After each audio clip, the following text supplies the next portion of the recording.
Alrighty, I will now call this November 4th, 2024 regular council meeting to order at 5 p.m.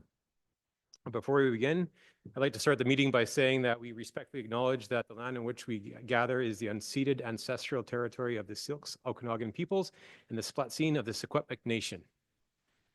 We'll start with the adoption of the agenda. Can I get a mover for the agenda? Councillor Valstar and a seconder. Councillor Todd. Is there any discussion? Okay, all those in favor? Carried. Okay, and we'll move on to adoption of the minutes. So I'll now call for an adoption of minutes that the October 15th, 2024 minutes of the City of Armstrong regular council meeting be adopted. Do I have a mover? Councillor Drapala, seconded. Councillor Fowler. All those in favor? Carried. Trying to watch both sides here. Second, we have that the October 22nd, 2024 minutes of the City of Armstrong Special Council meeting be adopted. Do we have a mover? Councillor Todd, seconder. Councillor Valstar, all those in favor? Carried. All right, so I see that we don't have our representative from the RCMP, so when they arrive, we can just circle back to that. So we'll move on from presentations to the departmental updates, and I believe we're starting off with corporate services. Philippa. That is us. So corporate services, we kept it. We're trying to figure out the best way to relay to you all what we're doing for communications. So instead of listing every single Facebook post, because we're now doing a couple a day when we can, we've now actually just put the number that we have sent out. The water stage went down, and we also did a joint press release with Spalmachine for the service update for Parks and Recreation. And we did the fire prevention bylaw amendment joint council meeting, which we hosted here, which I think went extremely well. And we also did the, I went to a corporate officers forum. It seems so long ago, which was really neat. There was lots of different things that I picked up for privacy, for records, and what constitutes meetings, what doesn't, artificial intelligence, and how we can start incorporating that into what we do. So a lot I've picked up that hopefully at some point I'll be able to start figuring out how to bring forth. Thank you, Philippa. It sounds like you've been quite busy. Next up, we have Terry Martins with the financial report. Thank you. Just a few items to bring forward. Semi-annual and quarterly utility bills were issued a few weeks ago, due date of December the 4th. So the busyness has definitely picked up, but it has quieted down since this last week. Property tax statements were issued just recently. This is something that we do annually in the fall, just to clear up a lot of the problem situations where taxpayers may have paid the wrong account or paid their property taxes on their utility account, or for those that forgot to claim their homeowner grant for whatever reason. So it's good to get a lot of these issues cleared up now rather than at tax time next year when there's an arrears amount with interest. Also, the budget process is well underway, and we're definitely on track for December 5th to bring it to your attention and to present it to you. Preparations for the audit have taken place already. We've had our first meeting with the new audit firm, KPMG. So the city is in the process of being onboarded as a new client with that firm. Thanks. Excellent. Thank you. It's good to hear that we're being so proactive. I forgot. Were there any questions for corporate services? I forgot to ask. And is there any questions for the financial update? Excellent. So we can move along to here we go. We have Warren up with the community services and emergency program updates.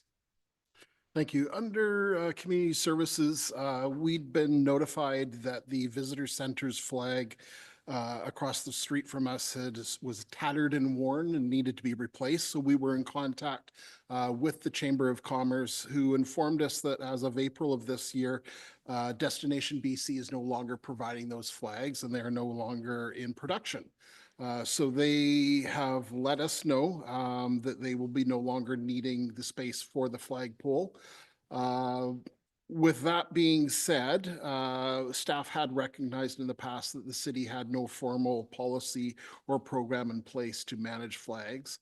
It was going to be looked at in the future, and just based on the outcomes, we did make a decision at that time to bring forward a flag policy that we'll be discussing later on this evening.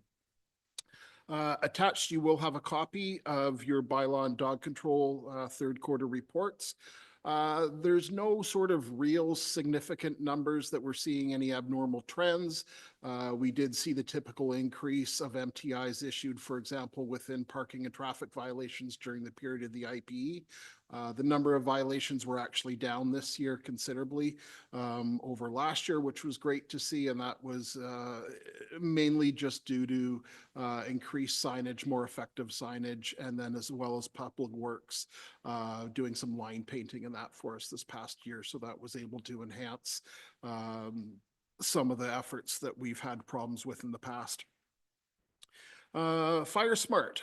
We have received our Fire Smart funding. So we were approved for just over $93,000. We have until the end or middle of October of 2025 to facilitate that program.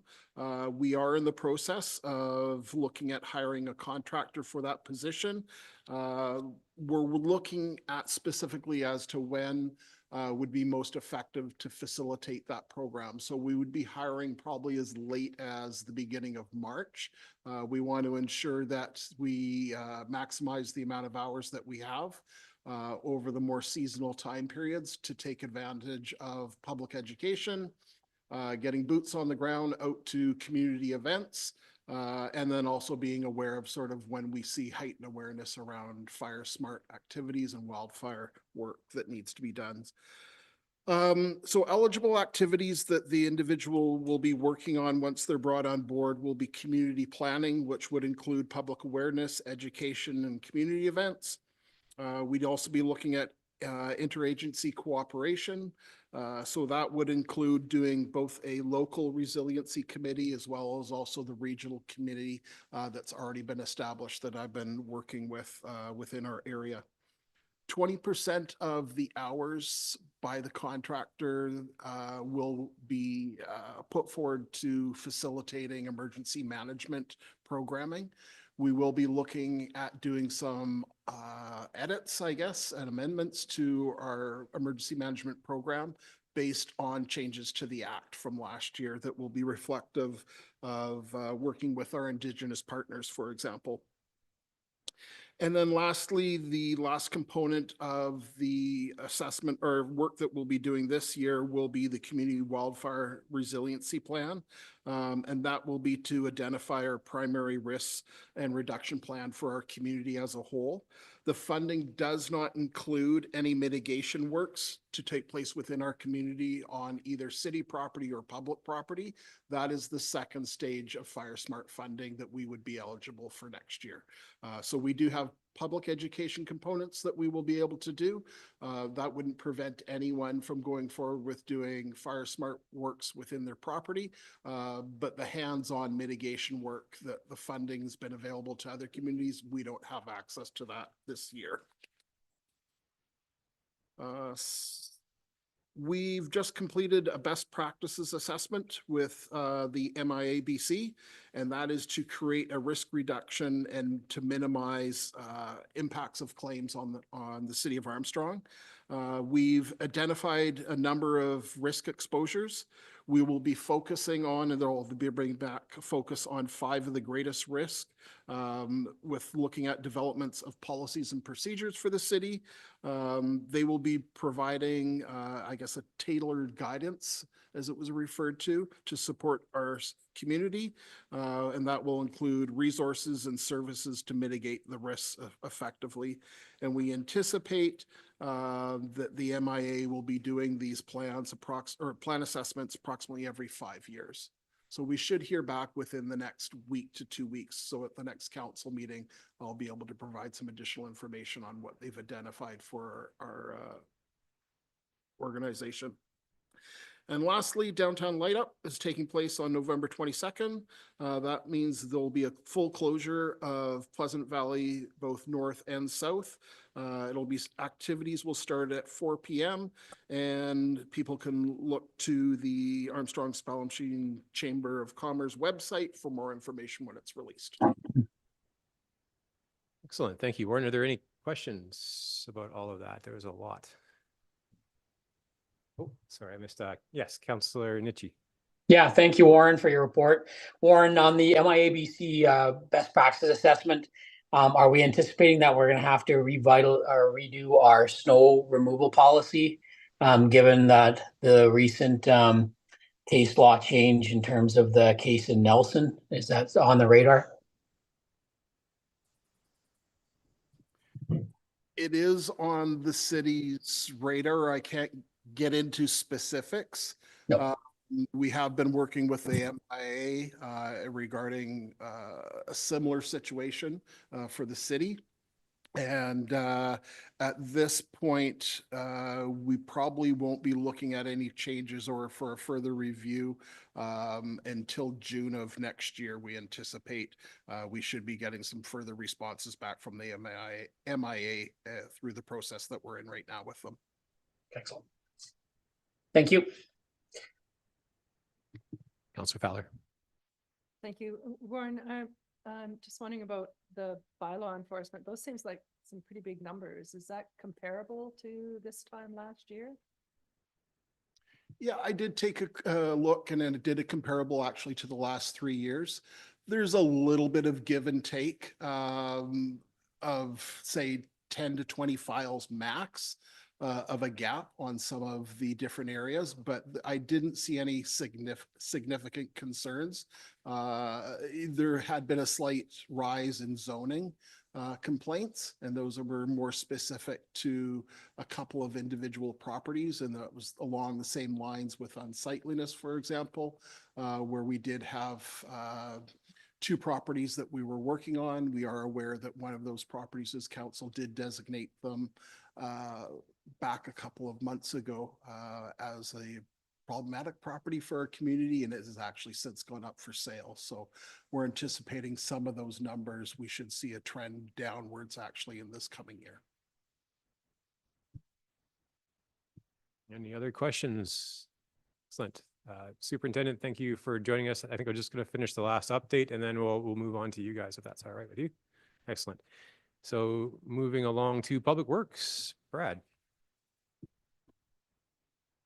Thank you. Just kind of a quick overview of the activities of the operations department here over the last month. We have our September water consumption figures. We're still continuing to see a downward trend in our overall daily consumption and monthly consumption, as you can see in the attached table there.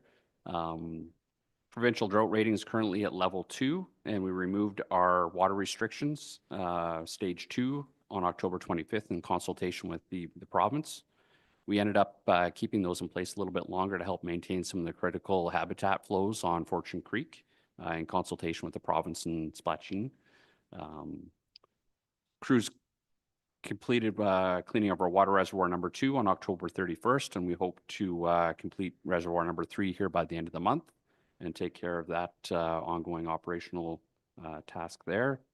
Fall street sweeping is scheduled to be completed this week, weather dependent. It looks like weather's clearing towards the end of the month, and we'll get the bulk of the leaves cleared up and catch basins opened up as we enter the winter season, and that'll be the final sweep for our annual contract. Crews began removal of banners and installation of seasonal lighting.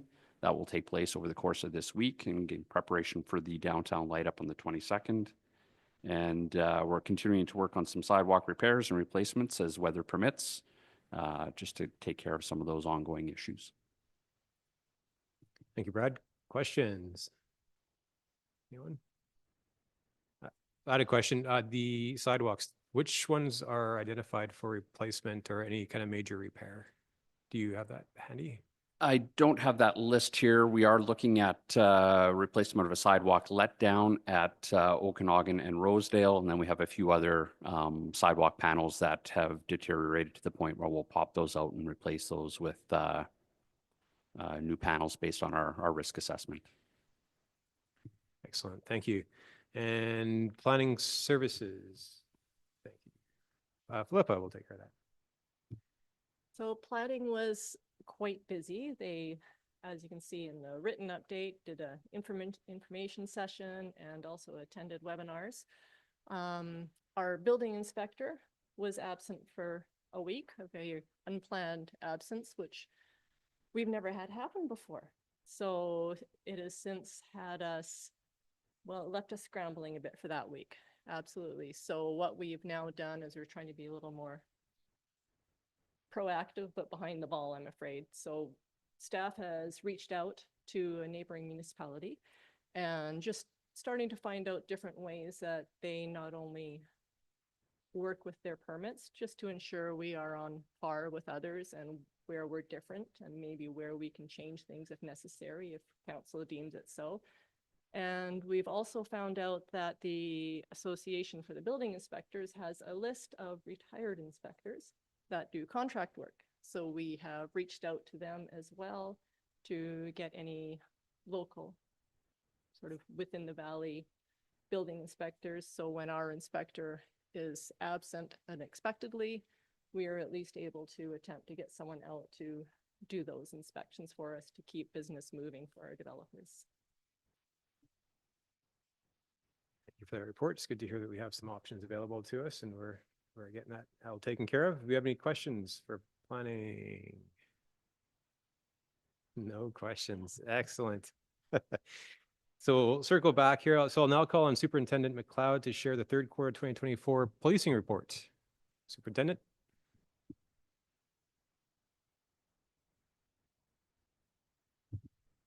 Good evening, everyone. I think that's on. First, hopefully it's on the agenda. I've brought with me our new Operations Officer, Inspector Neil Kennedy, to introduce. Hopefully that's okay. Is that good? I was told it was okay. Absolutely. So, It sounds great. So I'll give Neil just a very brief introduction. So Neil is taking over my role in the Operations Officer, and that's for the entire Vernon North Okanagan detachment. We've had two actors working in that position since Superintendent Barr left for the island in February. And they've done an excellent job, but we're very, very happy to have Neil on board. He comes from Surrey. I'll let him tell a bit about himself, but he's got an incredible background in many business lines, as he refers to them, from Surrey. And yeah, we're very, very excited for him to be here. This is his third, let's say, introduction to some of our community partners already just today in his first day.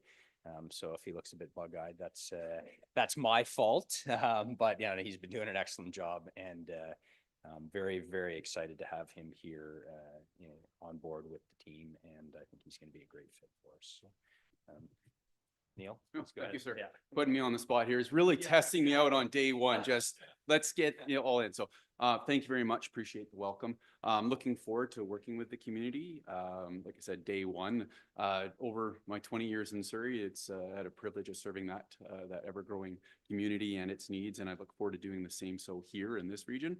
Had to relocate my family here back in February, so living apart from my family wasn't easy, so this was a blessing to be able to come and work in only my second attachment in that almost 21 years. So I love your community. I just mentioned to Blake how cute a downtown core you have. Spent a bunch of time here in the summer and stuff like that, and also Enderby. So I like the area. I'm just privileged to be here and also serving the community. So I look forward to working with each and one of you, and just getting my feet wet and learning my role. So I think it's really big to work with community partners, addressing needs and timely communication. So that's what you can expect from me. So if you ever have a concern about our operations or the services that we're providing, please pick up the phone and give me a call, because I care and I want to ensure that you're getting the best that we can provide, and working and striving towards that. So thank you. The questions for Inspector Kennedy? I welcome them. No? It's a pleasure to meet you, Mr. Inspector. Disappointing. Yeah, no, it is very exciting to have Neil here with his experience, some big city policing, but the larger detachments sometimes have more of the community-based programs with police officers in those positions, and Neil's done a lot of those jobs. So we're really looking forward to probably tutelage with myself. So anyways, we'll get right into the quarterly report. I'm sure everyone saw that there's been some changes in the report. That was one of my wishes now that I took on the full-time position as officer in charge for the area, was for myself, just to make things a bit simpler. Hopefully it's going to work for yourselves. I'll receive your input now or after if you'd like, or even in future moving forward. Just wanted to make it a bit more meaningful. And as you'll see in there, I wanted to kind of do a bit more comparative over time. And I'll point out some questions I have in the numbers myself that we may not know about, or I may not be able to respond to questions until we dig a bit deeper in some of this stuff. But hopefully it makes sense. It's more in line with our strategic priorities. To make it a bit more simple and meaningful for ourselves, I'll be honest, internally, and hopefully for yourselves. Hopefully it meets the community needs once we go through it. So anyways, so the first slide there just shows what our strategic priorities are, and those were set in 2023, I believe, with community consultation. I think we hosted, there's a meeting involving hopefully some of yourselves at that, or at least the invitation was there at that time. And kind of our 4 pillars are public safety, vulnerable persons, community outreach, and policing excellence. Oh, I may have, okay, perfect. Public safety piece has our targeted policing unit, our prolific offender unit. We have the repeat violent offender intervention initiative. That's a provincial program where people are identified provincially through collaborative work with parole, probation, the police, Crown, and they have dedicated Crown, and where people get identified in the communities. And kind of there's a wraparound service involving those people who are repeating constantly over and over again doing the same type of crimes. So in the entire Vernon North Okanagan, I think we have a slide, maybe I'll get to it, but I think we have 4 identified people in the Revolt program provincially right now. Downtown enforcement unit, and then road safety, traffic safety, all kind of pillars of our overall public safety. Okay, so the first slide there, I can't see the top. I don't know if there's a way to. Okay, perfect. Thank you. Total calls for service. So Armstrong, as you see, calls for service are down 3.44%. Not a big number, as I've mentioned before when I've stood here before yourselves. Small numbers can mean big percentage changes, fairly close to what they were comparative. So from 2023, same quarter, July to September, to 2024, July to September.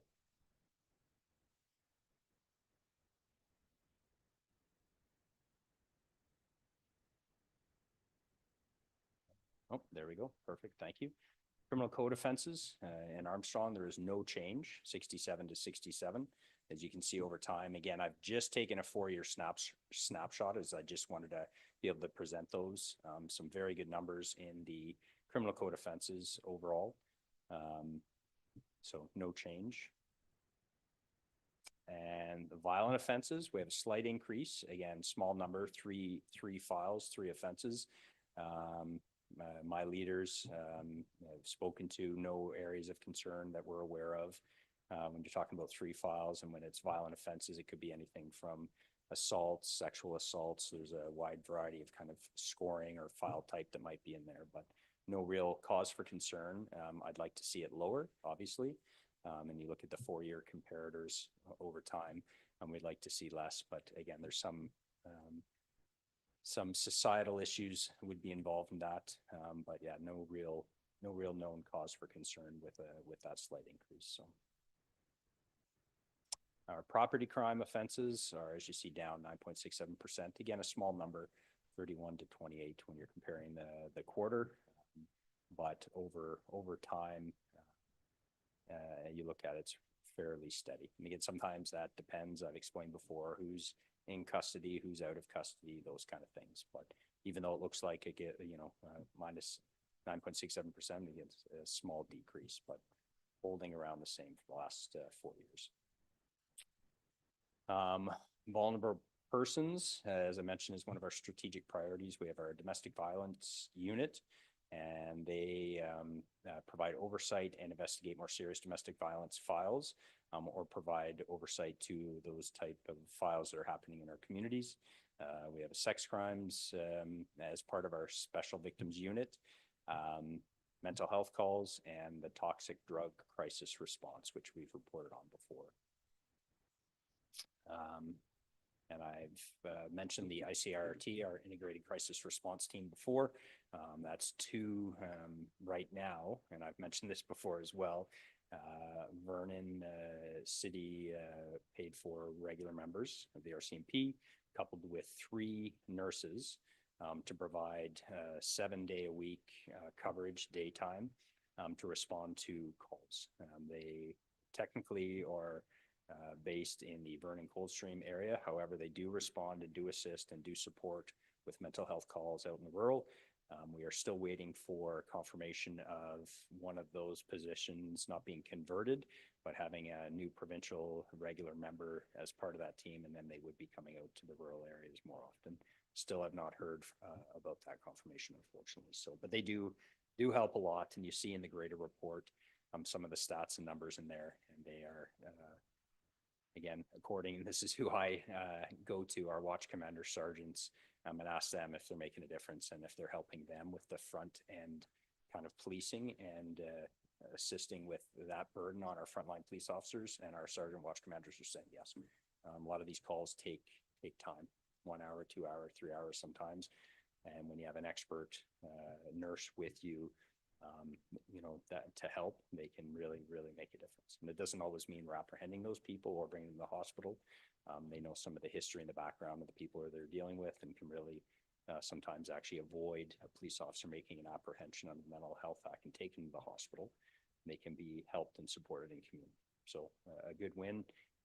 But again, hopefully we can see a bit more help and support out to the rural areas. So. And again, when I say a provincial member, they would likely be coming out to the areas like Armstrong and Squamish. So I won't go through the numbers there, but you see the calls for service and number of files that they assisted with. Just in the North Okanagan alone was 85 and a quarter, which is very helpful. So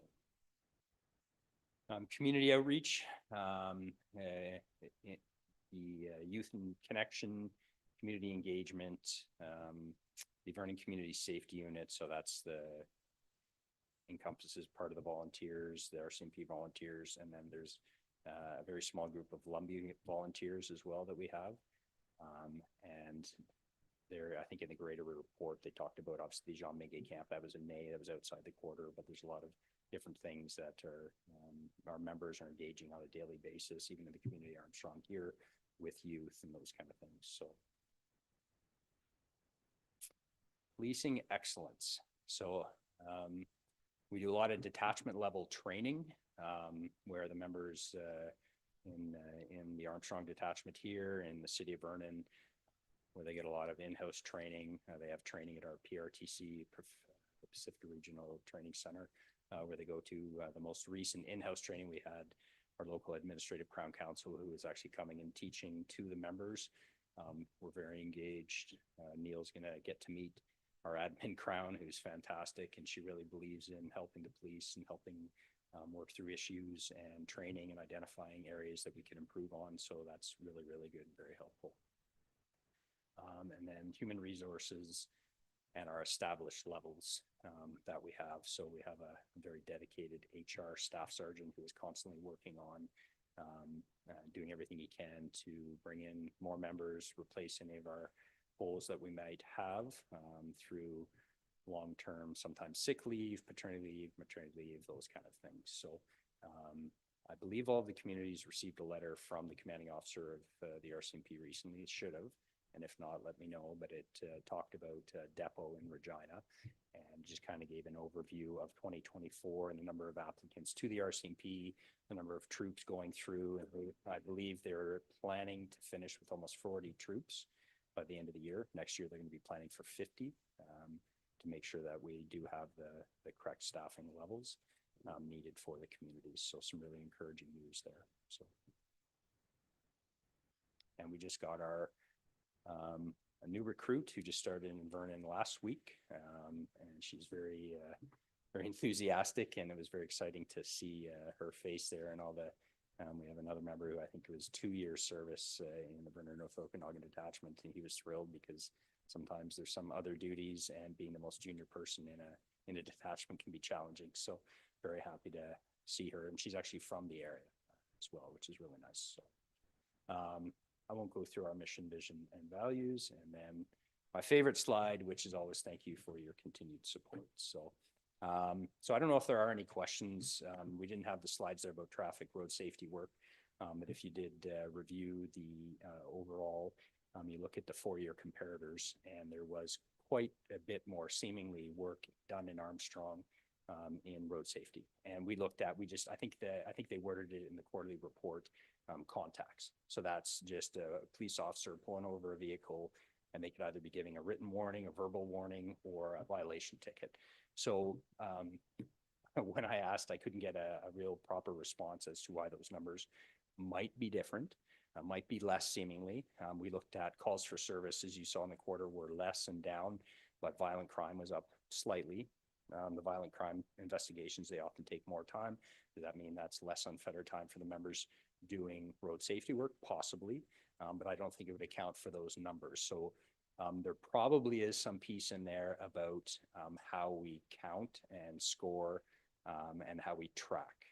So depending on who is doing those numbers and tracking those stats, they can change. So I'm not saying this is the case, but possibly previously something that was scored as an Armstrong traffic work maybe was not in Armstrong.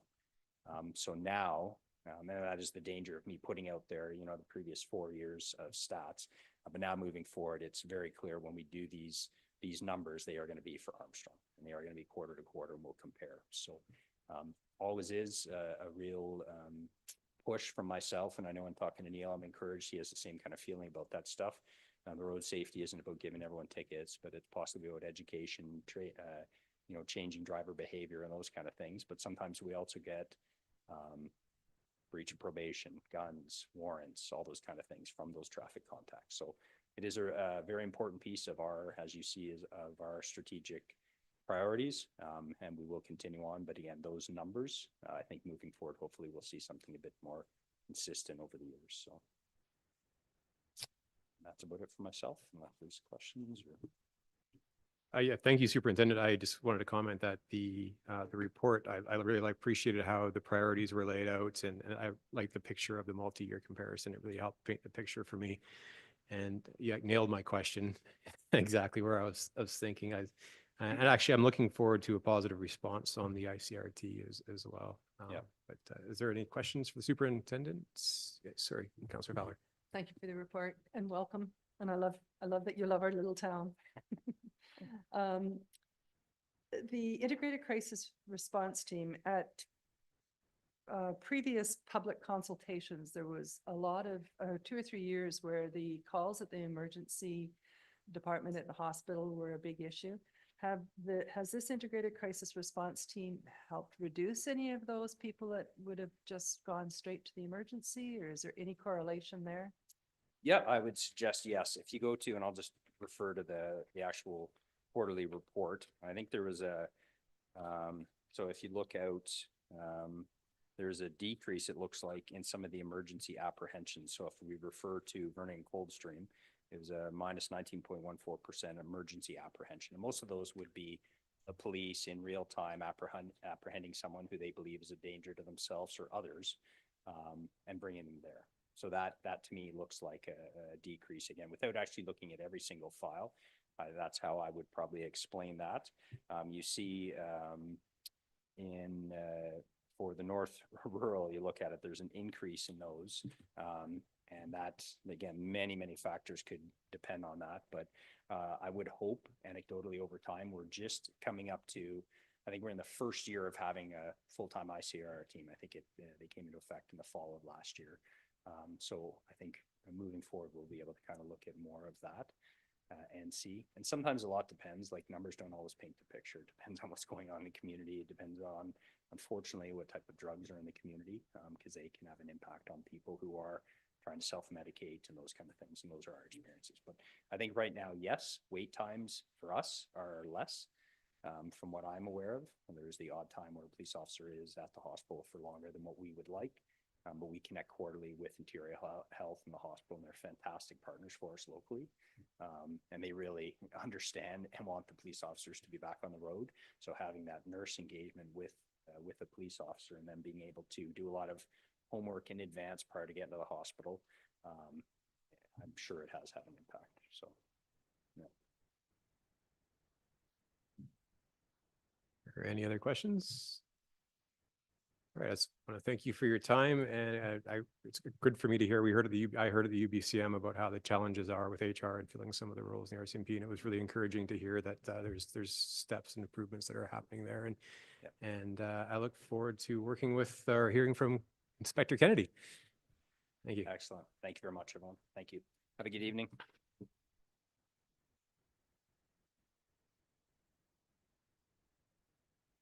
So moving along, we have our presentation reports. We have corporate services. Philippa Harding.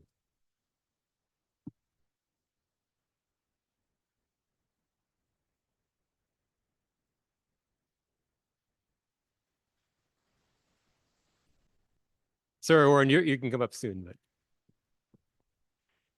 Good evening, council. This is one of those housekeeping items that we get to do every year.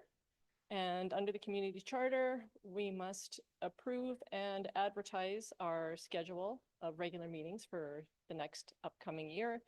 As per our bylaw, it must be advertised before the end of December. So as things have a way of getting ahead of us, I thought I'd jump on the ball while we had the time and get this proposed schedule in front of you. I've kept it very similar to what we have been doing with the one meeting every 3 weeks. I have managed to do it so we don't have a meeting right after a long weekend, and debated whether we should start adding meetings in, but decided no at this stage. Let's just leave things as they are. We can add a special meeting if we need them. And if the new CAO, when we get one, decides to add one in, we can always do it at that time as well.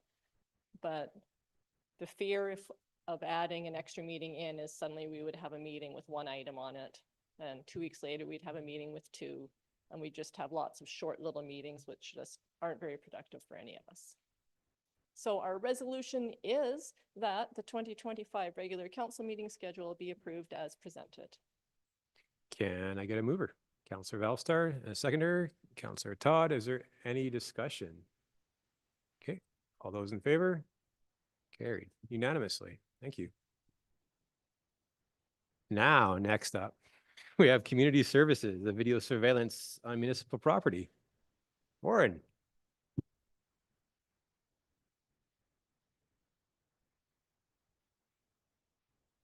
Overexcited to present tonight, so I apologize for jumping my gun. I'm sure the CAO will discuss it with me tomorrow morning.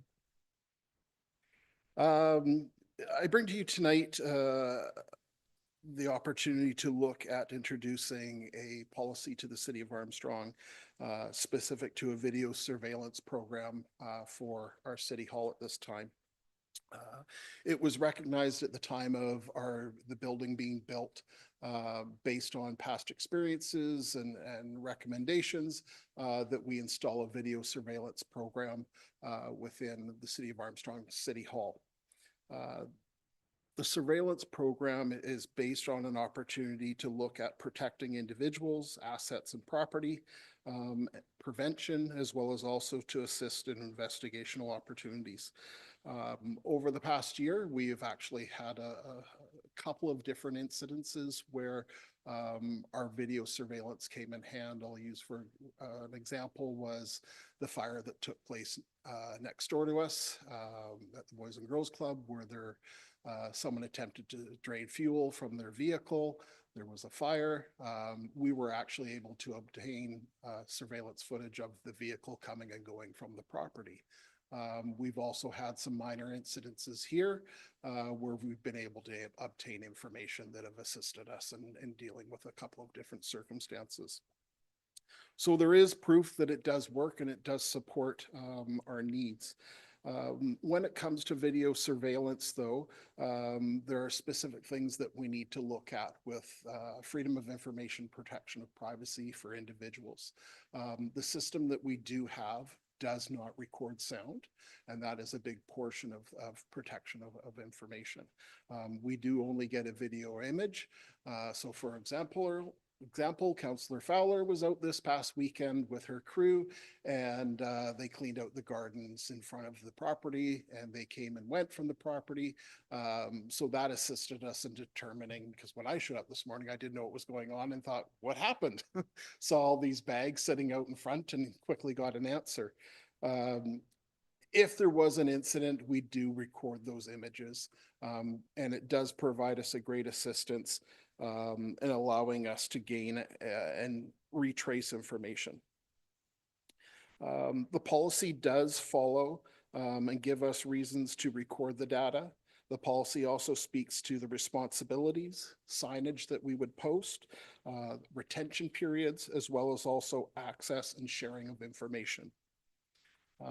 There is a recommendation that is brought forward to council tonight, and that recommendation is that council adopt the video surveillance policy on municipal property policy number 5-500-10. And if you'd like to speak, or if you'd like me to speak to some of the specifics of the policy, I can. We'll put it on the table. Do we have a mover? Councillor Drapula, seconder. Anyone? Councillor Todd. So discussion, question, Councillor Valsar. Thank you very much. Does this affect Parks and Rec municipal properties as well? It does not affect them at this time, as that property, as well as any of our other properties that we have, do not have video surveillance on them at this time. Decisions would have to be made if we wanted to encompass those properties under this policy, as they are, in most cases, jointly owned and operated. So it would be down to adapting either a joint policy together or the city's own individual property policy, I should say. Councillor Drapula. Thank you.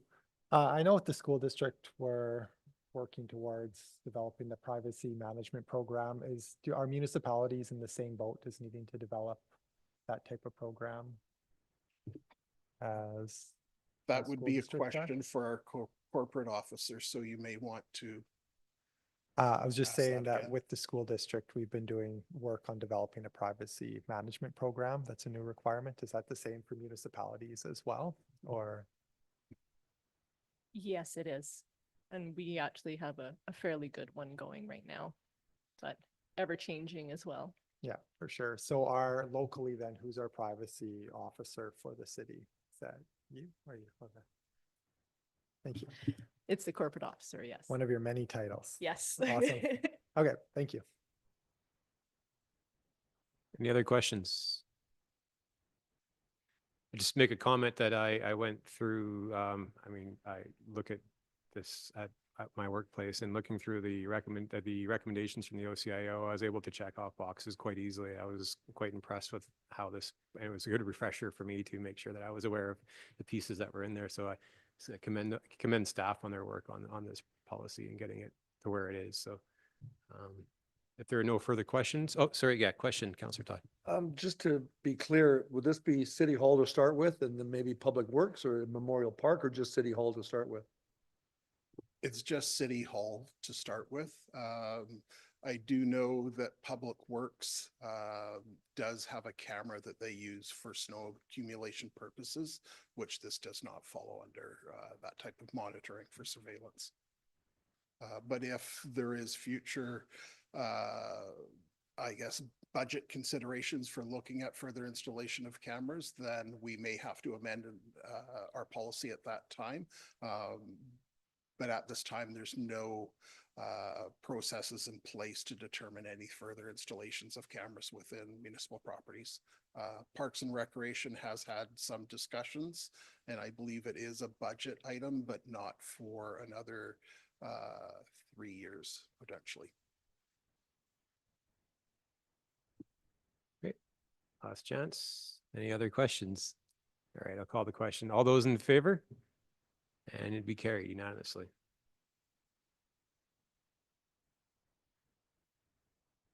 Up once again, Warren, Community Services Flag Raising Protocol Procedure. Thank you. As noted earlier, we had a circumstance come up where we had had the Chamber of Commerce that is, as far as I know back, a considerable amount of time have always utilized our jointly used our flagpole for displaying their information center flag. There was no indications as to when or how we would manage flags. We do receive notifications from the province regarding half-masting, and once again, there was no policy or procedures for staff to follow. This was noted last year.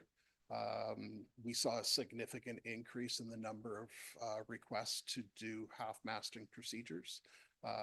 There was some confusion over a couple of them. So it was put forward within a recommendation at that time for staff to look at that through some of the discussions that staff were having. The situation with the Chamber of Commerce and their need to replace their flag just brought it forward to the forefront of needing to do this. So before you tonight, there is a recommendation that the city adopt a flag raising policy.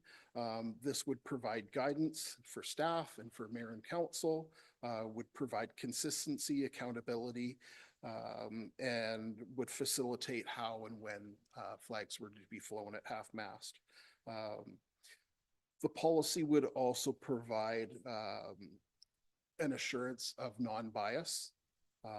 It would limit risk and liability of allegation of discrimination, and would also allow staff to have a set schedule and protocol for half-masting processes. Would also assist us in managing external requests and for other opportunities within the community. This does only apply for the city's flag here at City Hall. We do share the half-masting requests that we receive from the province with both the Fire Hall and Parks and Recreation.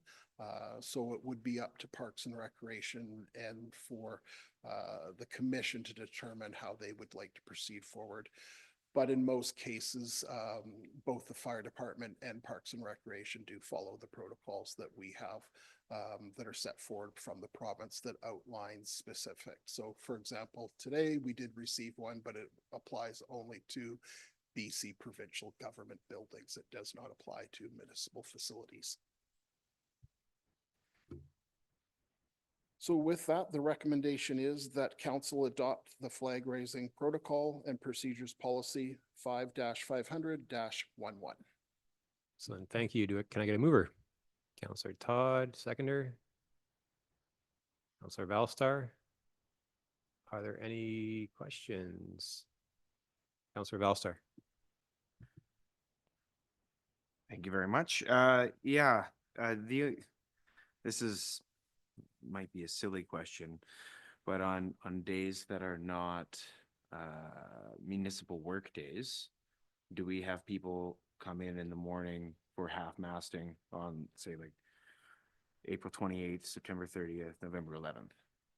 So outlined in the policy would designate the business day prior to the half-masting. So for example, Remembrance Day falls on, if it falls on a Monday, for example, then staff would put the flag at half-mast on the Friday at approximately 4 to 4:30 p.m. and would remain at half-mast until the Tuesday morning at 8:30 to regular business hours. Are there any other questions? Councillor Drapla. Thank you. Maybe I've missed it, or as I'm going back through, I can't find it. Does it specify which flags that the city will fly? Because it also talks about external requests, but it doesn't actually state which ones we will be flying. Great question. No, it does not state specifically that we fly both our municipal, provincial, and Canadian flag. So it provides flexibility then for the city to. There is some flexibility for both the mayor and the CAO to have a recommendation come forward to post a flag, another flag. But as to specific to other user groups or organizations, the policy does not permit that, to ensure there is consistency and non-bias. Perfect. I guess then my extension to that is wondering if we're missing an opportunity here, or at least providing space within the policy to work with our Indigenous communities that we share the traditional territory of, to fly their flags as well in this area. So I just wouldn't want the policy, I'm not saying this has to be something we get at right away, but I wouldn't want the policy to be preventative of working with our community, our neighboring communities on these territories. So that would be a council decision to what flags we do fly. And if they do wish to look at either amendments to this policy and we hold it back, we can do that. Or we could look at going forward with this policy and making future amendments based on a recommendation. Councillor Drabla. So personally, I would like to see an amendment as such, where we leave that door open to work with our neighboring nations, both kind of Secwepemc and Silks in our shared territory here. I just think it's part of our work with reconciliation and our commitment to working together with our Indigenous neighbors, that I would like to see that there. So do I motion to amend it in a way that leaves that open? I don't want to be super prescriptive, but do I need to be? I can be, but.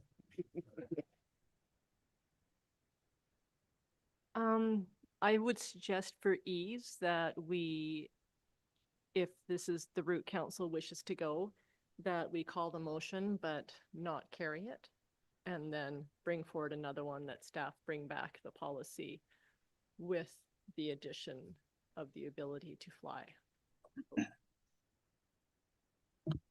I'm agreeable to that. I see. Yep. Okay, are there any other comments or questions? Councillor Nietzsche has. Oh, sorry, Councillor Nietzsche. Yeah, thank you. Thank you, Your Worship. I completely agree with Councillor Drapala on this issue, and I was going to bring it up myself, but I'm happy that he brought it forward. I will vote against it, not because I don't support the policy, but I would like to see an accommodation built into the policy so that the city can recognize the traditional territories of the Okanagan Silks as well as the Secwepemc Nation. Thank you, Councillor Nietzsche. Are there any other comments? Okay, I'll call the question. All those, sorry, Councillor Drapala. Question as is, or like the motion as is, or defeating the recommendation then if we choose not to. Okay. So yes, I'll clarify that we are calling the question to the motion that's been moved and seconded without an amendment. So all those in favor and opposed? Okay, it's defeated. So now I believe you'd want to make a motion. Right, so make a motion that staff bring back a revised policy that allows for the incorporation of Indigenous territory flags on the land that we reside. I'll second that. When we have Councillor Nietzsche second to that, is there any further question? Excellent. So I'll call the question. All those in favor? And it looks like it's carried unanimously.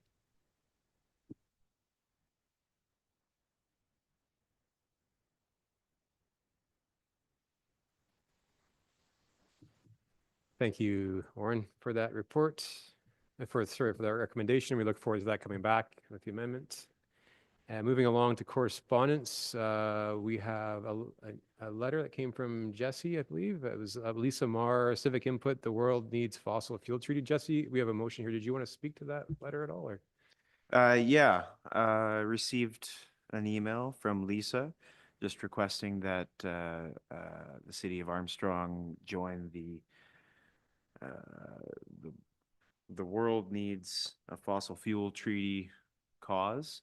I feel that the city of Armstrong is actually quite in line and already working towards a lot of the goals laid out on their website, and that there's, I think I laid out 11 other municipalities in British Columbia that have joined up, and I just wanted to see how hard it would be, or if what information we could do to join up with it. Okay, thanks for that information. I see a motion. Did you want to put that motion forward, Councillor Valster? So we have a motion that staff bring information back to council containing options for the city of Armstrong to participate in and act on with regard to climate change. And moved by Councillor Valstar. Do we have a seconder? Nope, sorry, Councillor Drapla. So is there any questions or comments? None. Seeing none, I'll call the question. All those in favor? Perfect. And opposed? I think Councillor, yeah, all right. So we'll move along. We have correspondence from the Chamber of Commerce about the downtown light up. I believe we typically offer in kind through barricades and whatnot to support the events. And just curious, Councillor Drapla, did you have any comments about the letter, or we move on? Nope, no questions there yet. I think typically our contributions are just through in-kind services. Perfect. Thank you. So we'll move along. Next, we have a letter from John Trainer about traffic control changes. And I was going to ask Brad if you could touch on the comments that were made in the letter, just to help inform us, add some clarity and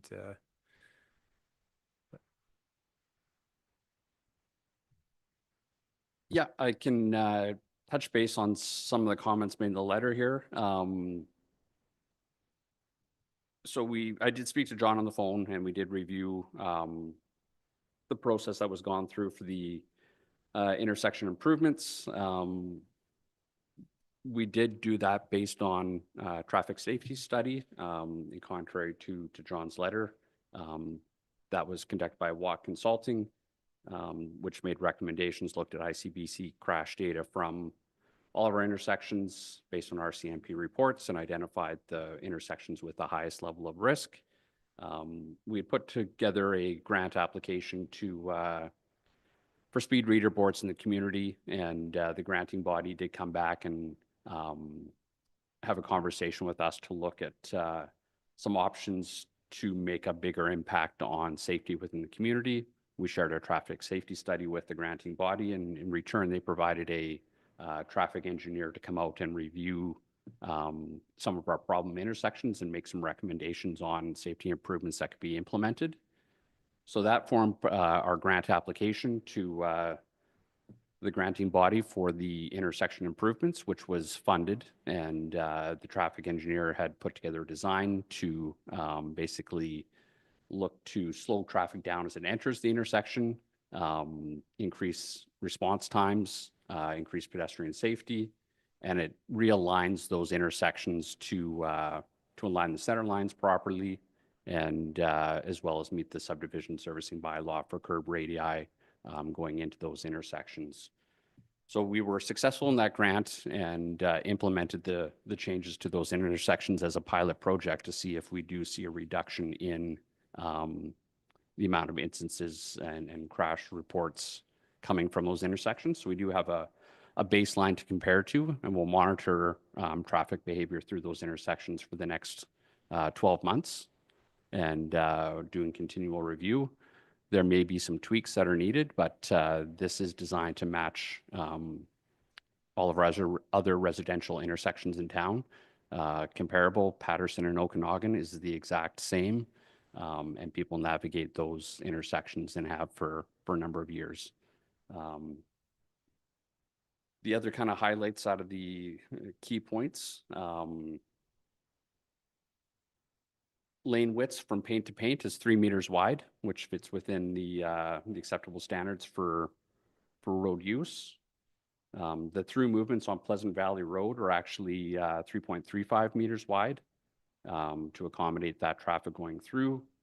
And every lane has that additional buffer before you hit that obstruction, the obstruction being the bollards, and that basically stimulates or simulates the typical gutter pan for a curb.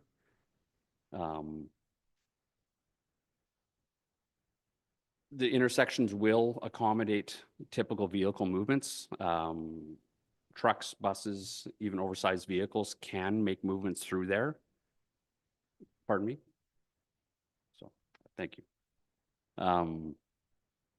For turning movements at the intersections of medium-sized vehicles such as a garbage truck, community bus, medium-sized cube van, delivery truck, truck and trailer, and fire truck can make right and left-hand turns using the buffer space between the painted line and the bollards without crossing into the center line. Vehicles that are larger, semi-truck with the trailer, will need to make full use of the road space and potentially cross the center line to complete those turning movements. And that's as they would do in any other residential intersection. That other prime example is Okanagan and Patterson, Okanagan and Wood. The very same thing happens there with truck traffic.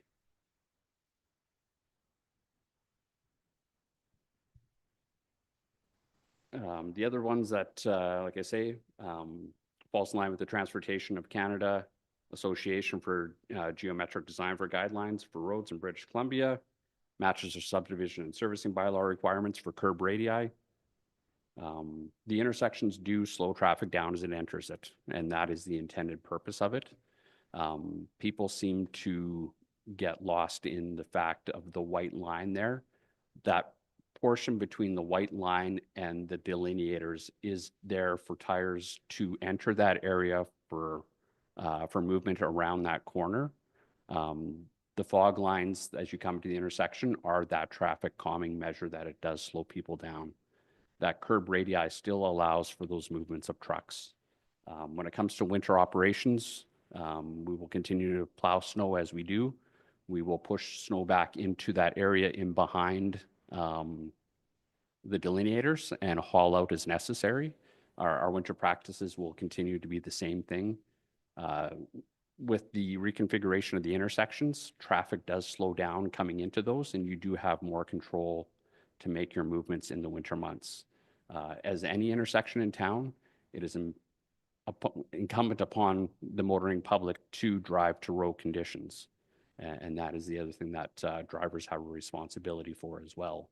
But when you come into these intersections, you are going at lower speeds and you do have more control of your vehicle and increased response times. I can answer any questions of council. Thank you for providing that clarity response to the letter. Is there obviously any questions? Councillor Fowler. Thanks, Brad. So Brad, the corner of PV and Rosedale, for example, there's the added concern of that road being on a bit of a slant, slope, canton, whatever you call it. In the winter, will you actually go in behind those posts and take the snow out often enough? Because even with the whole intersection there, it was a slippery corner to go around. And I'm a little concerned if we're only plowing up to the posts and throwing the snow over it, that will continually slide in there and cause it to be slippery. And when we have more room there, when there is more room there, I'm just wondering why we don't have those posts back a bit and just make use of more room. So the posts are where they are to basically get that curb radii to match our subdivision and servicing bylaw. So there is a lot of real estate there. We have that ability to store snow that's pushed in there until it gets to the point where it does need to be pushed and hauled away. We do have that mechanism, and we do that in a number of locations around town. Snow will be pushed back far enough to be able to take advantage of the catch basins that are there for the melting snow, and that's something we continue to monitor. To push those back kind of takes away from the traffic calming and improved safety improvements. So we'll monitor. We may tweak here and there a little bit, but those kind of match where we need to be. Oh. Yeah, go ahead, Councillor Fowler. So being that this is a pilot project, the pilot project goes till when? Is it a 1 year? Yeah, we'll run it for 12 months. Okay. Yeah. So being that it's a pilot project, will there be more emphasis put on more sanding in those, on those intersections? The reality is our practices will remain the same for the amount of treatments we do put on those intersections. The off-camber has always been the same at Rosedale. When people are making a right-hand turn off Pleasant Valley, what's going to be the major change here is people will be coming into that intersection now at a much slower speed. Under the previous configuration, people were coming into that intersection a lot faster. And if it's icy, with a lot less control. So I think we will see a dramatic improvement, but people just have to drive according to the road conditions first and foremost, and slow down in that intersection and make the appropriate right-hand movement onto Rosedale. I think that I have no problem with the intersections having been looked at, and that as a result of, oh gosh, 4 or 5 years ago, when we had a lot of concerns from the community about traffic safety in town, pedestrian crosswalks where people weren't stopping at the crosswalks, the speed through which they were going on the roads. There was a lot of talk about reducing some of the speed limits in town. And then at some point, we started having requests from the community that we be more proactive and get a proper traffic safety plan done. And so I do understand that these two intersections are looked at now because they weren't an expensive fix. They're mostly just paint on the highway that can be changed again, widen, whatever, after this or during this monitoring of the pilot project. Personally, when we're presented with paper and videos of changes, it's really hard for us to sometimes understand what they look like when they're implemented. And I'm thinking now of the widths, the distances of the intersections, so on and so forth. And I just, I personally would have liked to have seen, until people get used to the changes, that it not be quite so concise, that there'd be more opportunity for take the corners a little bit wider and not on the direct, just round it a little bit instead of not on. So if we're gonna carefully monitor that, that's one thing, but I would like to have my opinion noted that I think that we could tweak them a little bit now until before we get into the winter and just help people get used to the intersections, because it wasn't just about being able to make the corner. One of the pluses of the entire project was that now the intersections are more squared off and the pedestrian traffic is safer. And you can see the sight lines better by moving the stop sign forward on Rosedale. So I see a lot of positives in this, but I'm a little concerned that maybe we should be tweaking those, the two right corners, the one off of PV onto Rosedale and the one on Rosedale onto Okanagan. That's where I would like to see a little tweaking done. So that's just my opinion. Go ahead, Philip. Councillor Fowler, did you want to do a resolution for that? Let's see what the discussion is first. Yeah. Yes, Councillor Balsar. Thank you very much. So last Friday, Councillor Todd and I went for a drive in a full-size truck with a trailer, and we tested out all 16 turns during school rush hour. About a third of them were a bit tighter than I would have liked.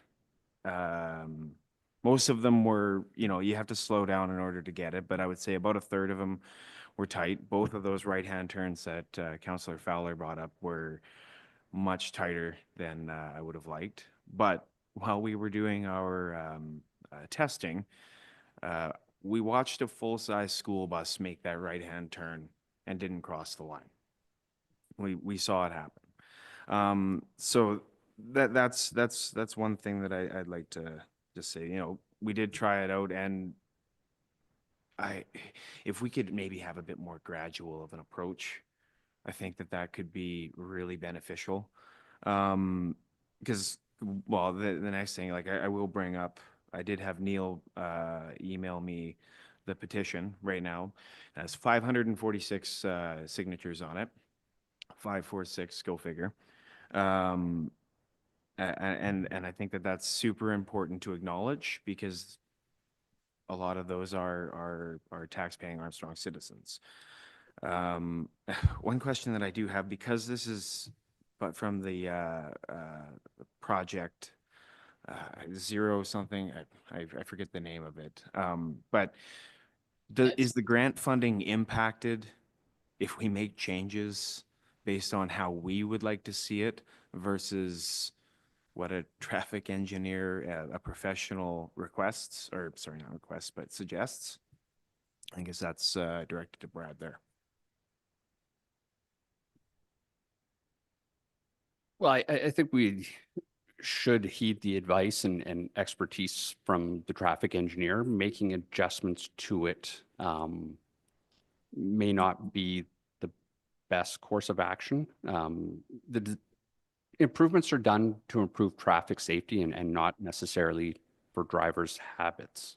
The reality is, and I'm probably just as guilty as most, is we develop bad habits over time driving, and we become accustomed to those. These improvements are to counterbalance those bad habits, just to increase that level of safety, not only for drivers, but for pedestrians. So, you know, this has been designed by a traffic engineer using best practices in the industry, and to go in and start modifying those gets to be a bit of a slippery slope. That's Foster. So just to be clear, like, does it impact the grant at all if we make changes to it? We would have to just have that discussion with the granting body. Depends on the level of change. What we can do is have the traffic engineer do a field review of the changes now that they are implemented for comment and suggestion. If there is additional tweaks, that would be my recommendation from staff. Councillor Nietzsche. Thank you very much, Your Worship. Of course, there's lots of commentary on this in the community right now, and I want to make a couple of points. One is that I appreciate the fact that staff have presented this, are working towards this project with the primary goal of improving pedestrian and traffic safety on those intersections. I think we need to step back and realize that the intersections that we are currently addressing are where our young children primarily cross a very busy street. And in my opinion, the safety of those young children are far more important than how fast you can get through a corner or how fast you can go down a street. Now, there's a practical piece to this as well in terms of ensuring that the intersection is still, navigable by your vehicle. And to me, I haven't seen anything that suggests to me, given my experience driving through all of those intersections with the changes, having had any issues whatsoever in my full-size pickup making those turns. I can appreciate that maybe a trailer might have to drive a little bit more cautiously, but I like the approach that staff have taken, which is that this is a pilot, and using an adaptive management style, we can easily make adjustments during this pilot time to ensure that the intersections maintain safety, which is the paramount, and still allow for reasonable traffic flow. I want to remind council about a tragedy that occurred in this general area, particularly on Pleasant Valley Road in the early 2000s, where a female pedestrian was struck and killed by a speeding motorist. Unfortunately, council had to react to that tragedy, and that's when we placed the 3 stop signs on the intersection of PV and Patton, as well as we installed sidewalks along the easterly side of Pleasant Valley Road. I think that this approach is a proactive approach. And I don't think we should have to wait until we have another tragedy before we implement some traffic safety changes. So although I'm fully supportive of some of the commentary around council and about monitoring it to make sure that we're designing the intersections so that there's still reasonable traffic flow, et cetera. I'm strongly in support of making sure that we're improving these traffic safeties based on expert opinions and engineering reports. Thank you. Councillor Nietzsche, Councillor Todd. I just want to remind everybody that it's a 30 kilometer per hour up there as well. It's not a 50, it's not a 60, it's 30 on that turn on PV and Rosedale. So we shouldn't be going in hot anyway. Councillor Drabla.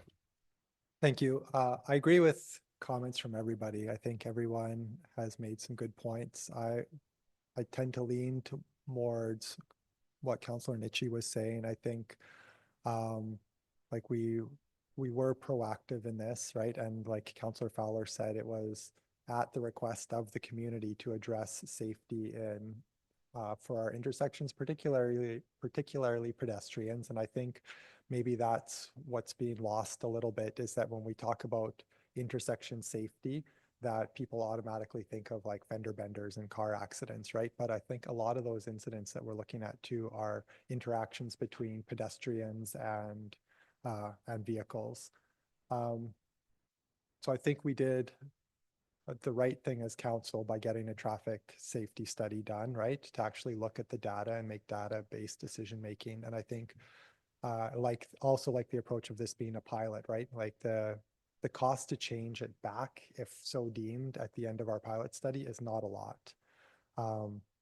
But I think we want to be careful with making those changes now that we have experts with data. And yes, it's different on paper than it is in real life, but to be able now in the pilot section to collect that data, what is it actually showing us with our intersections, and what does that interaction look like over time before we make a decision to move. So I don't know what the appropriate time of that is. Like, I like to hear that it's possible at some point, if we need to bring in a field review from a consultant to actually see what this, like, okay, yes, we designed this, but how does it actually look in implementation now that it's up and running?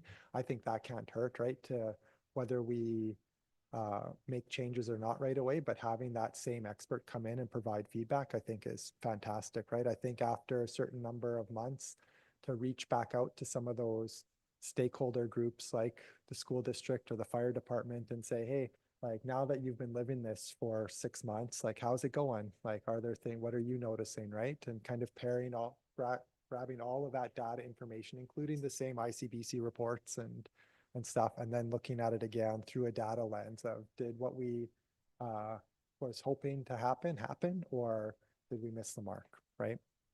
That's kind of how I see what a pilot is.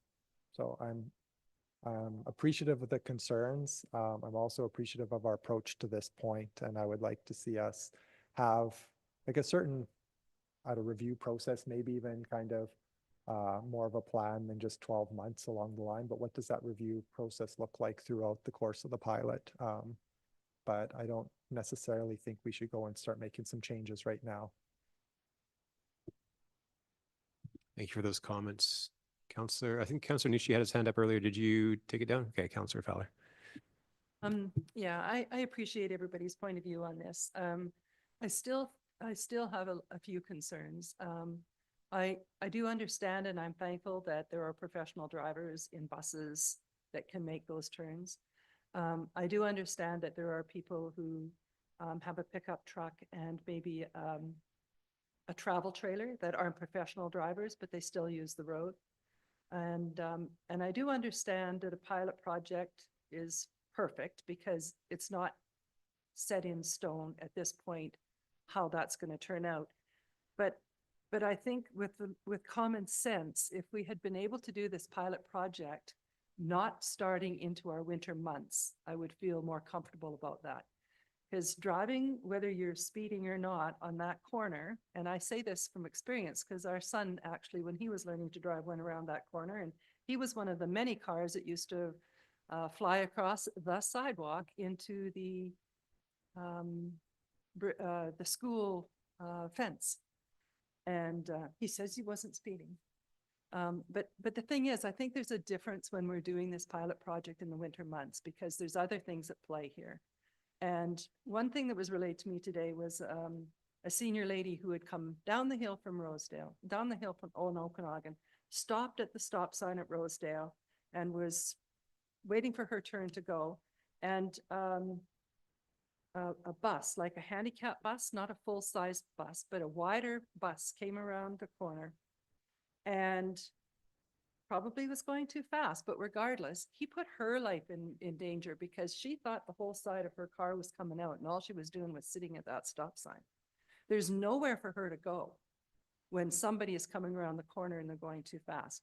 So I still stand by the fact that I like what we're doing. I like the direction. I respect our staff and the consultants, but I still think, especially during the winter months, that we should tweak the tight turns, especially the 2 right angle turns. So, and I have a feeling that it's going to get defeated, but I will make that recommendation just so that it's on the table.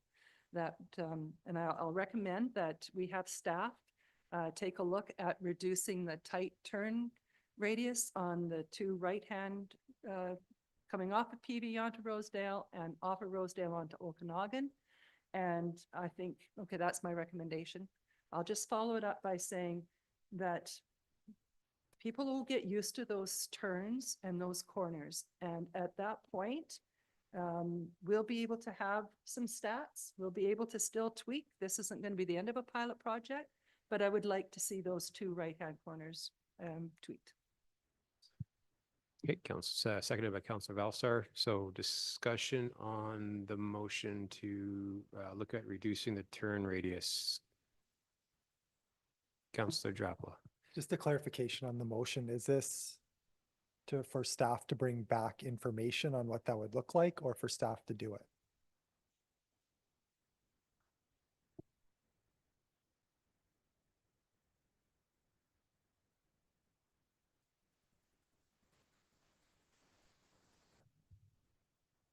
Sorry, as a quick follow-up, to increase the radius of turn?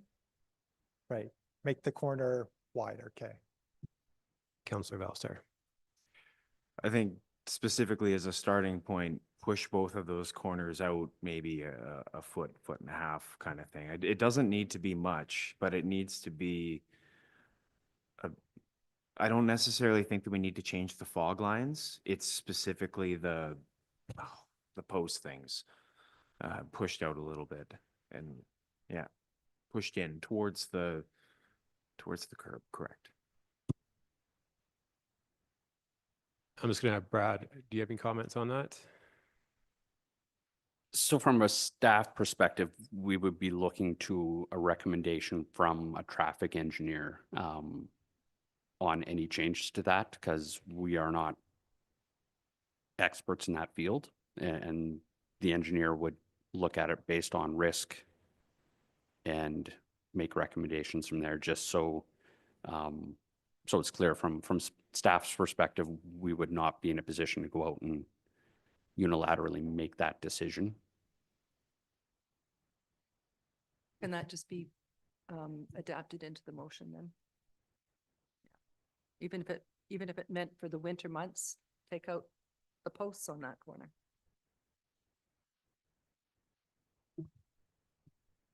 Councillor Drapla. Not necessarily opposed to this motion, but I am opposed to voting for it without kind of hearing pros and cons from a traffic consultant. I'm not comfortable just to say, go reach out and then kind of implement what the traffic consultant says. So I'll be, as is, I'll be voting against the motion. Councillor Valsar. Just to be clear on the adapted, the motion is to have staff reach out to a traffic consultant to say that we would like to explore the option of widening those 2 specific corners down from Okanagan, turning right onto Rosedale, and down on PV, turning right onto Rosedale. Both of those corners specifically. Am I correct in that? That's not the way the motion started, but I'm fine with that motion. No, I agree with, what Brad's saying. And I agree with you, what you fellas are saying too. It's just about getting the wording in the motion. What I want to have from this conversation is to make sure that we and the public know that this is a pilot project and we are making changes at that intersection. And that my major concern right now is adapting to those changes during the winter months with that tight radius. So I'm fine. I don't care who we have in there to ask, but I would like to see us take a look at it for sure. And promptly, because there's snow in the forecast. Okay, so I'm going to look to clarify the motion. The original motion was to increase the radius. Do we need an amendment to the motion? Currently, I have a motion that reads that staff review the intersection with a traffic engineer to expand the turning radius of the intersections for the winter months. Those were my words exactly. Thought so.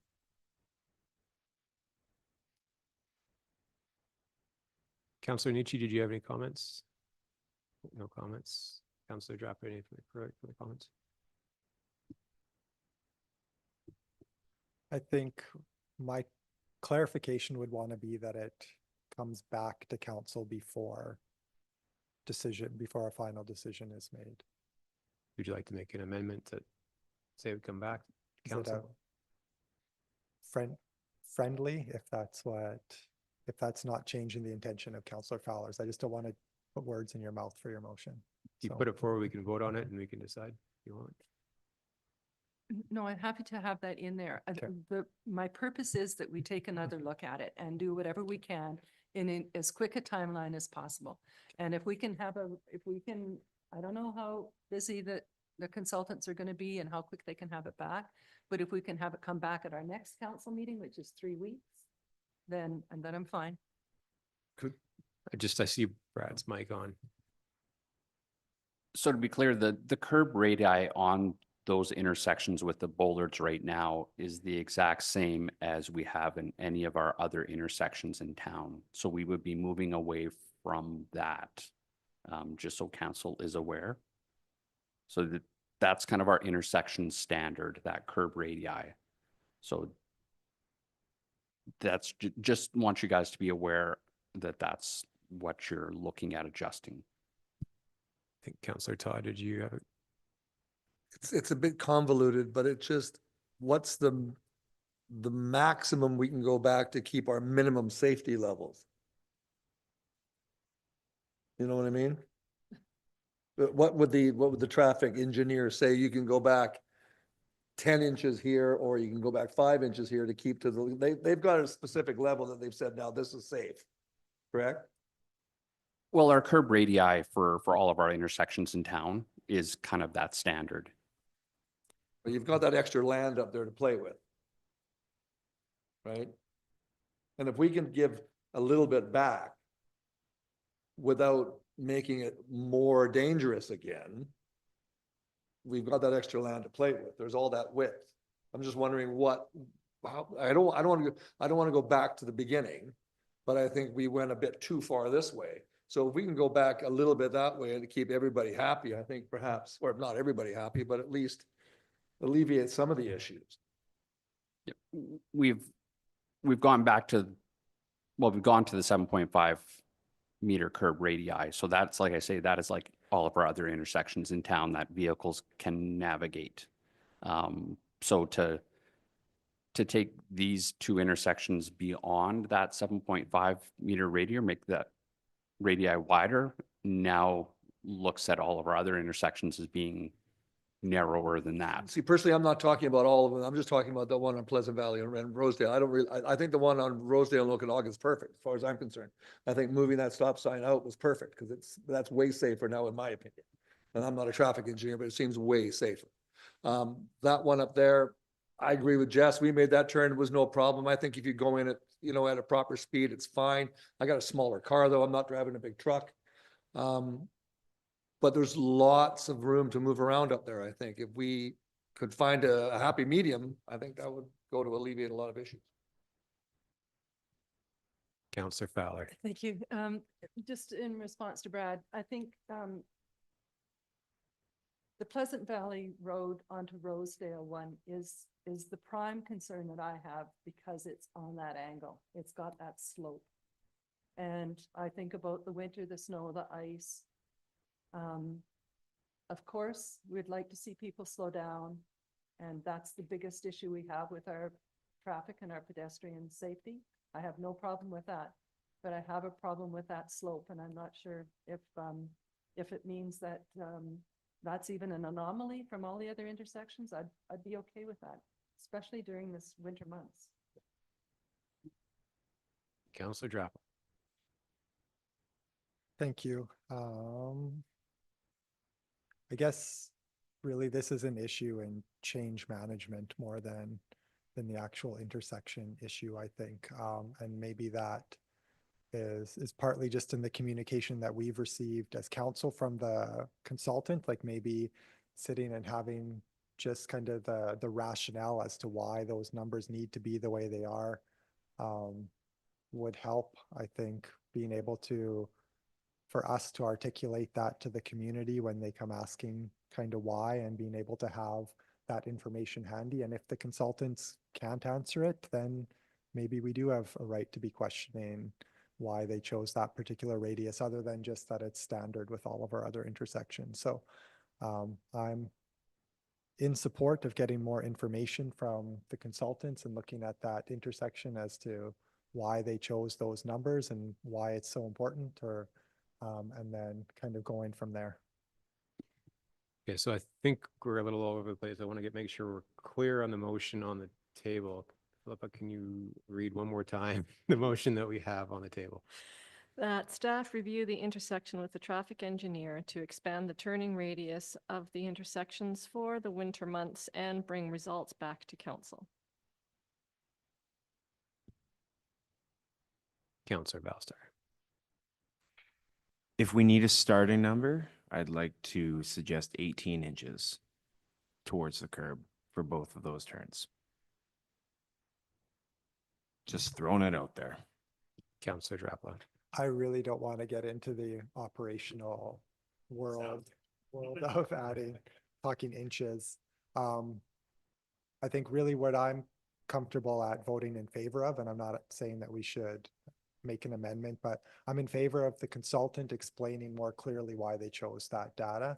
And that's pretty much where, I guess, where my comfort level sits. Yeah, I mean, I'm not necessarily looking at it in terms of the timeline for the winter months, but just can the consultant provide more data? Are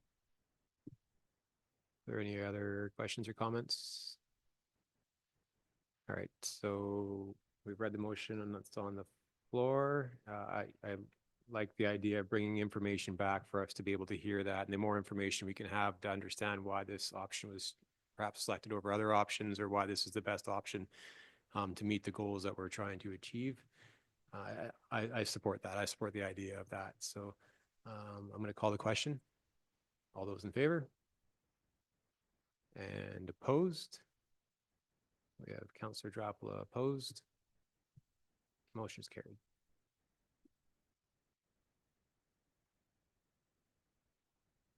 All right. That was some really good discussion. We're going to move on to our new business. So we have matters referred to from community and commissions. I think everybody's had a chance to read through that. Is there any questions about the information? Oh, sorry, did I miss something? I thought that was after. Okay, so we have the special meeting for. So we have a motion that a special council meeting with the Township of Spalmachine be held on November 19th, 2024 at 5 p.m. at the Township of Spalmachine Council Chambers, 4144 Spalmachine Way, Spalmachine, BC. Can I get a mover? Councillor Todd, seconder, Councillor Valstar. Is there any discussion? All those in favor? Opposed, if any? Carried unanimously. Okay, next up, we have the Committee and Commission liaison reports. Is there any questions or comments for the reports? Yes, I'm in here a couple of times, so I'll start with Parks and Rec. Obviously, you guys have probably gone through it, so if you guys have any questions, feel free to ask. But I understand that there was a motion that passed at the commission in here. But basically, we need to, as a municipality, Armstrong provide, well, we would like to see Armstrong provide a letter of support in principle for the Asparagus Theater to apply for a grant to do some upgrades for soundproofing and sound system upgrades. I guess it can't come from the commission, it's got to come from each individual municipality. So, now that I'm saying this out loud, I think I should just maybe read the same motion that's on here and replace commission with the city of Armstrong. Philippa?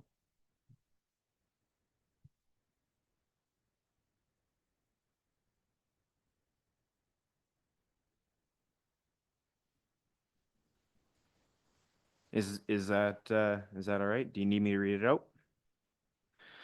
All right, I'd like to make the motion that the city of Armstrong provide a letter of support in principle to Asparagus Community Theater for their grant application for upgrades to Centennial Theater and Centennial Hall located at 3327 Pleasant Valley Road regarding the soundproofing and other potential upgrades contingent on funding.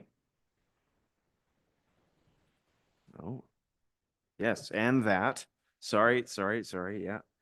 And that the city of Armstrong recommends to their respective councils. Oh, yeah, that their respective councils that we,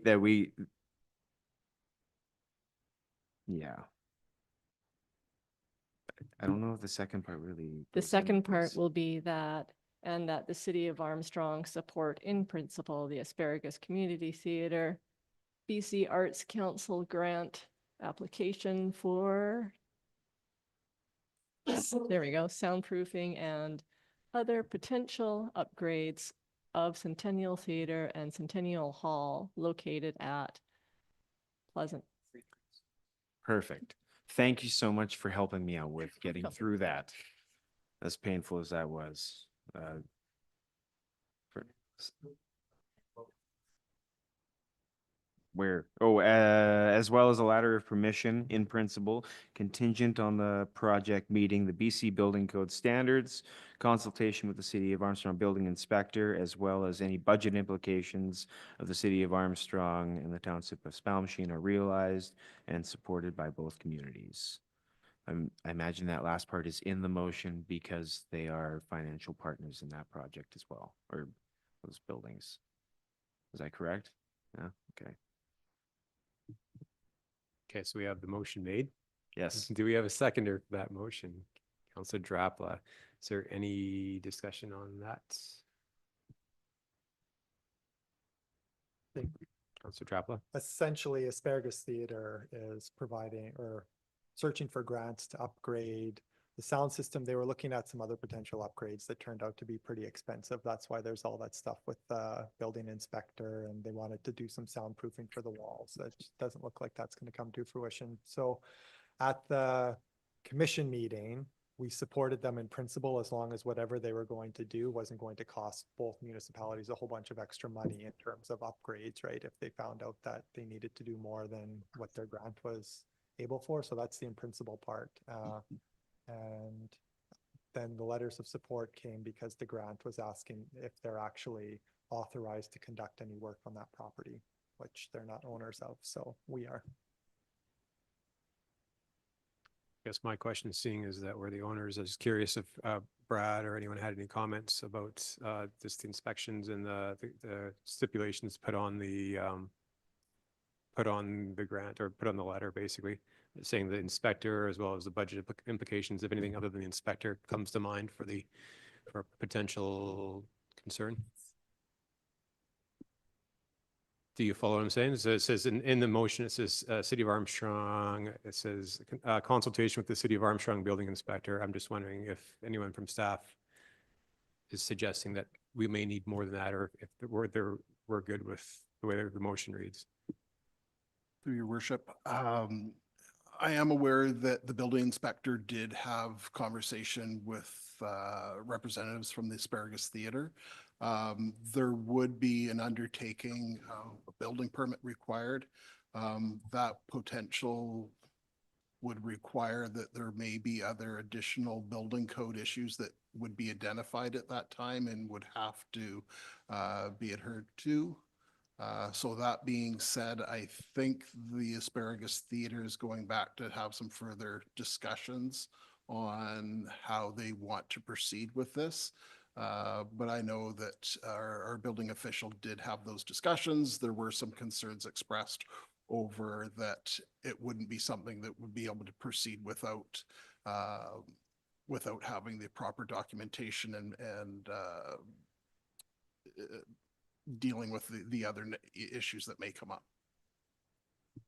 Thank you. Yeah, I'm used to seeing something along the lines of prime contractor agreements and other things that are there. I'm just trying to feel out the pieces that make sure they're there. I see Councillor Nietzsche has his hand up.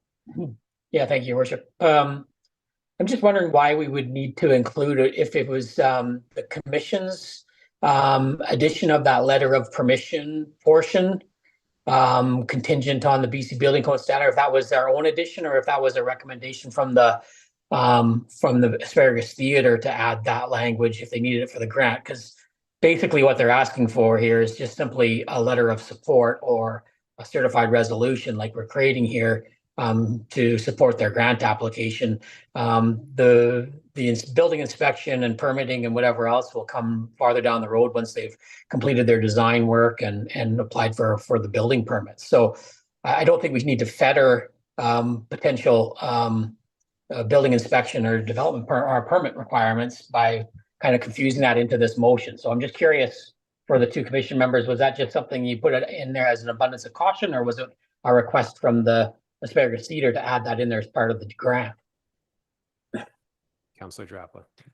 Yeah, it was definitely an addition from the commission as out of an abundance of caution. I think some of their initial thoughts about what work they would be able to conduct under this grant, including soundproofing of one of the walls in Centennial Hall, raised some questions from the commission as to whether they would actually be able to complete the work that they thought. And so we were really wanting them to have a conversation with the building inspector prior to their completing the grant application in addition, so that they knew what kind of scope they were talking about instead of just throwing some numbers at a grant.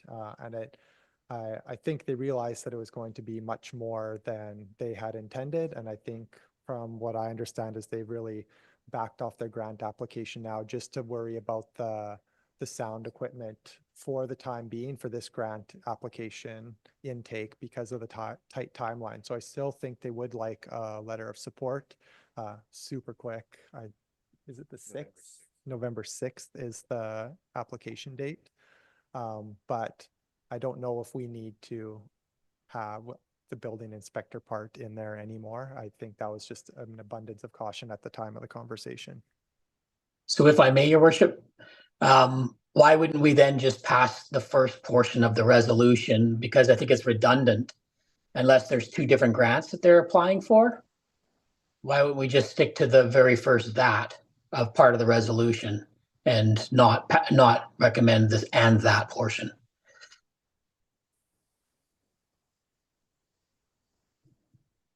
I think that would work. Yeah. Philippa, how would you like to amend this? Done. So the motion, as I understand it, is the first part of the motion. Do we need it read again, or can everybody see it in front of them? We're good. Okay. Is there any other comments or questions? I'll just make one more comment if I could, Your Worship. Go ahead, Councillor Nietzsche. I just really want to commend the volunteers that have worked so hard over the years at Asparagus Community Theatre. I think it's important to recognize that it was their efforts through, I believe it was Expo 86 grants, that even created the addition and created that theater. We need to recognize the contribution that they make to arts and culture in the community. And I'm really happy to see that they're a vibrant group that survived COVID and all the other challenges and are now looking to do some significant expansion and improvements to that theater facility for the benefit of the community. And so I'm fully supportive of the resolution. All right, thank you for those comments. Anybody else? All right, so I'll call the question. All those in favor? Opposed, if any? It's carried unanimously.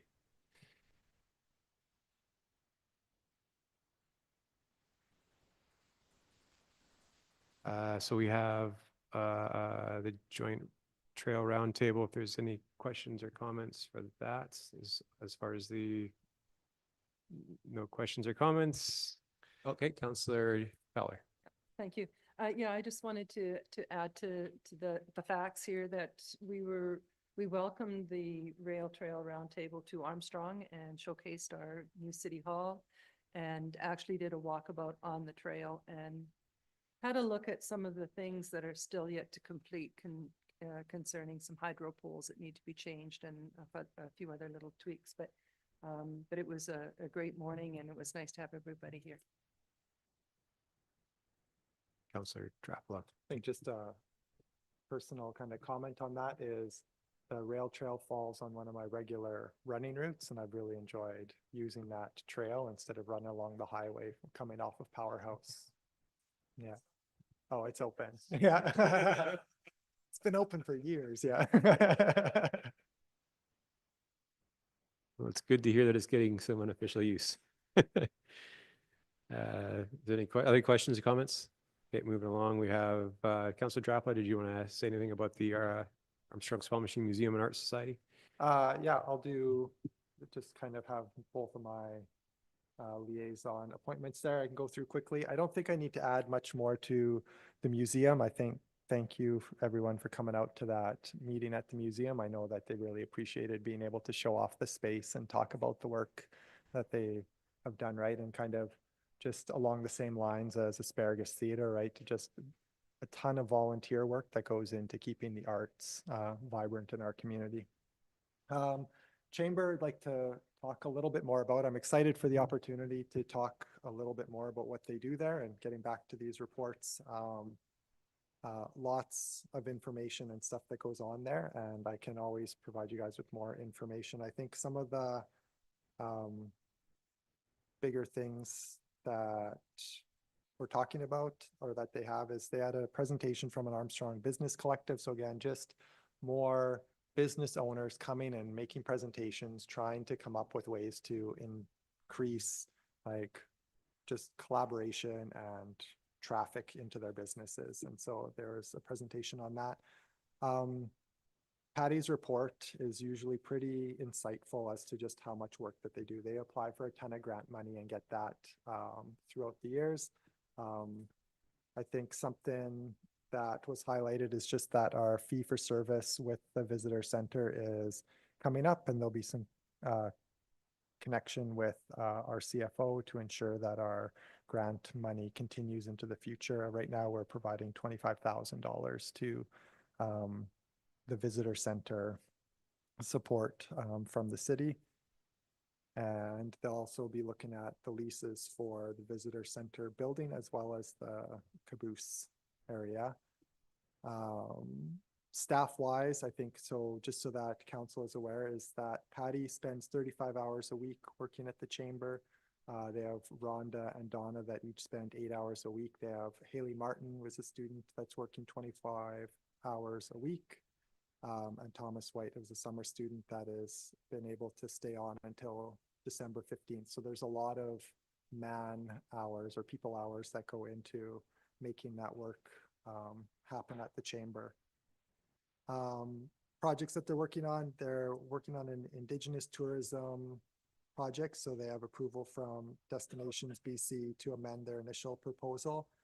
That was approved last year, the year before, I think, that got put on hold. So they're getting that back and up and running again with some amendments. They're working on tourism strategic plan. They're working on business attraction and investment marketing strategies, business retention and expansion strategies. And I think they'll be wanting to come to or invite both us and SPAL to a joint presentation as to what they've come up with at some point. So they're just trying to figure out the draft of that plan once it gets finalized, and then they'll send out an invite from there. And that is yeah, I think Destination BC funding was a little bit challenging for the city or for the chamber this year. So they were left out of that Destination BC funding that they've been, I guess, kindly afforded for the last whole bunch of years. And it was just in a way that they're allocating funds through Destination BC. So Silver Star got a huge chunk of the money for how they're doing promotion for the region. But the consequence to that was that it really hurt the small town chambers. And so they're going to be advocating as a board back to Destination BC, as well as in person at those meetings, just to kind of let them know the implications of that funding not coming to small town chambers. They're also reaching out to other small town chambers to see if there's collaboration that they can do to come up with some funding stuff. But that was a surprise to their grants, operating grants this year. And I think I'll just leave it at that. Thank you for that report. It's good to hear these reports again. And hear what's going on in the different committees and get that information back. So I really appreciate the time that people are putting into putting these reports together for the rest of council. Are there any questions for Councillor Drapla? Comments? Councillor Nietzsche's quiet over there, but it looks like he's good. All right, so that concludes our regular agenda. So I'm going to move to an in-camera closed session.